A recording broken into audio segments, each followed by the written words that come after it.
صاحب یہ بتائیں کہ آئی ایس پی آر کا جو موقف سامنے آیا اس میں وہ یہ کہتے ہیں کہ جو کام ملک کے ابدی دشمن 75 سال میں نہ کر سکے وہ اقتدار کی حوث میں مبتلا ایک سیاسی لبادہ اوڑے ہوئے اس گروہ نے کر دکھایا۔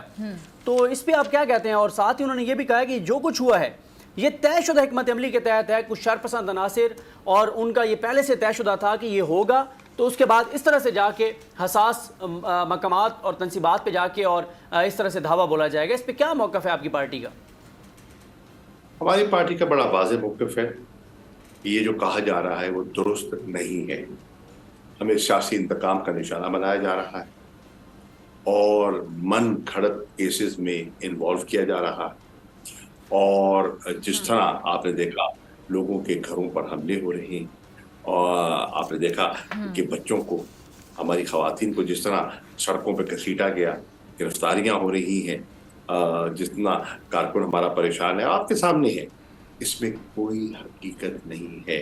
تحریک انصاف ایک محب وطن جماعت ہے، وہ اس مٹی اور اس ملک کے ذرے ذرے سے محبت کرتی ہے۔ پاکستان کے ساتھ ہمارا مستقبل جڑا ہوا ہے، پاکستان کے اداروں کا، چاہے وہ عدلیہ ہو، چاہے وہ افواج ہو، چاہے وہ ہماری مقرنہ ہو، ہم نے ہمیشہ اس کا احترام کیا ہے۔ آج ایک رنگ میں رنگا جا رہا ہے، بیانیہ بنایا جا رہا ہے، اور اس کی آڑ میں یہ چاہیں گے کہ تحریک انصاف پر کوئی پابندی لگ جائے، ان کو ایک خاص رنگ میں دکھا کر پوچھنے والی تھی میں قریشی صاحب، آپ کی اجازت سے میں آپ کو سوری انٹرپٹ کر رہی ہوں۔ ایسی آوازیں سنائی دے رہی ہیں کہ پی ٹی آئی کو شاید کالعدم بھی قرار دیا جا سکتا ہے۔ بدقسمتی سے ماضی میں حکومتیں ایسی انتقامی کارروائیاں کرتی رہی ہیں، جماعتوں کو توڑتی رہی ہیں، دباتی رہی ہیں، ان کو کالعدم قرار دیتی رہی ہیں، لیکن نتیجہ کیا نکلا؟ لوگ جب تک قائل نہیں ہوں گے ایسی کارروائیوں سے اثر نہیں ہوگا۔ پاکستان کی واضح اکثریت، تقریباً 70 سے 75% پاکستانی آج ہمارے بیانیے کی تائید کر رہا ہے اور ان کا من گھڑت پروپیگنڈا مسترد کر رہا ہے۔ اگر ان کا پروپیگنڈا اور ان کا بیانیہ لوگ قبول کرتے تو آج عمران خان کی اور تحریک انصاف کی یہ مقبولیت ہوتی، الیکشن سے یہ اس طرح فرار اختیار کرتے؟ ہرگز نہ کرتے۔ یہ دکھائی دے رہا ہے لوگوں نے، اور جو لوگوں میں رد عمل آپ نے دیکھا وہ کیوں آیا سامنے؟ سوچنے کی بات یہ ہے، جب لوگوں نے دیکھا کہ 1 سال مسلسل انتقامی کارروائیوں کی ہم زد میں رہے ہیں، میں نے کہا یہ کچھ تو سنتے ہی نہیں ہے۔ جب عمران خان پر قاتلانہ حملہ ہوتا ہے اور وہ اپنی مرضی کی ایف آئی آر رجسٹر نہیں کروا سکتے، جب ان کی پارٹی کے لوگوں کو خریدا جاتا ہے، توڑا جاتا ہے، آپ نے دیکھا نا کیا ہوا، مرکز میں کیا ہوا، پنجاب میں کیا ہوا، اب حالیہ آزاد کشمیر میں کیا ہوا، ابھی آپ کے سامنے ہے، یہ سب لوگوں کے سامنے ہے۔ تو لوگوں کا صبر کا پیمانہ لبریز ہو گیا۔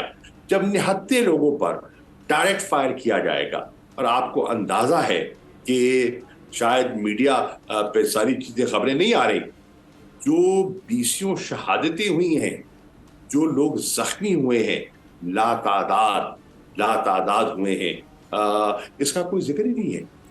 ان جن گھروں کی صف ماتم بچھی ہوئی ہے، فگر بتا سکتے ہیں آپ کتنی شہادتیں ہوئی ہیں جو آپ کے مطابق ہے، جو آپ کے پاس رپورٹ ہے، کوئی فگر بتا سکتے ہیں؟ دیکھیے ایگزیکٹ فگر تو میں نہیں بتا سکتا، لیکن آپ کو میں یہ کہہ سکتا ہوں کہ آپ کی اور میری توقع سے زیادہ ہوئی ہیں۔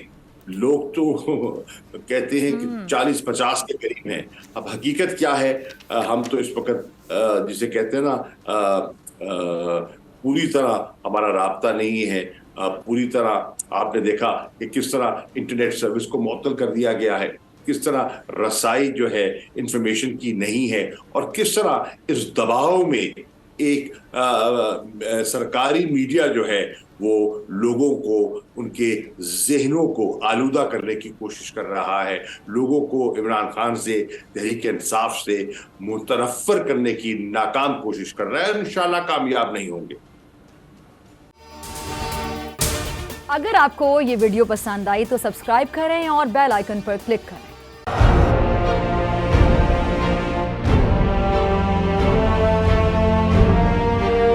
عدالتی احکامات کے باوجود کراچی میں شعیب شیخ کے گھر کو غیر قانونی طور پر مسمار کر دیا گیا ہے۔ بول کے خلاف انتقامی کارروائیوں میں تیزی، کراچی میں کو چیئرمین شعیب شیخ کا گھر گرا دیا گیا۔ بول کے خلاف انتقامی کارروائیوں کا سلسلہ جاری ہے۔ سندھ حکومت کی عدالتی احکامات کی خلاف ورزی، سندھ ہائی کورٹ کا اسٹے آرڈر نظر انداز۔ سیکریٹری بلدیات نجم شاہ، ڈائریکٹر لینڈ سوال اسلام، director anti encroachment Imran Ahmed کو نوٹس جاری۔ Administrator K M C director Saif ur Rahman, D I G south Irfan Baloch, S S P Keamari Fida Hussain کو بھی فریق بنایا گیا۔ اس سے پہلے جو ظلم کے پہاڑ توڑے گئے، شعیب احمد شیخ کی زبانی سنی۔ 60 دن کا وقت ہوتا ہے، 102 دن کے بعد میں جیت گیا، کیس بری ہو گیا، 102 دن کے بعد اپیل فائل کی، ایکسپٹ کر لی۔ نہیں کرتے نا ایکسپٹ، ختم ہو جاتا نا ظلم یار۔ بھری عدالت میں مجھے بری کر دیا، پھر پتہ نہیں کیا ہوا، 2.5 گھنٹے بعد کا نوٹ بیفور، میں نہیں سنتا یہ کیس، کھڑے رہتے اپنے فیصلے پہ، مٹ جاتا ظلم۔ اللہ تعالیٰ نے بٹھایا اس کرسی، ان کرسیوں پہ ان کو یار، یہ اللہ تعالیٰ کی طرف سے فیصلے کرنے ہیں، تو یا تو یہ فیصلے آئیں گے، ظلم مٹ جائے گا، یا قوم کھڑی ہو جائے گی ظلم کے خلاف۔ ہر مشکل کے باوجود بول حقیقی صحافت کرتا رہے گا۔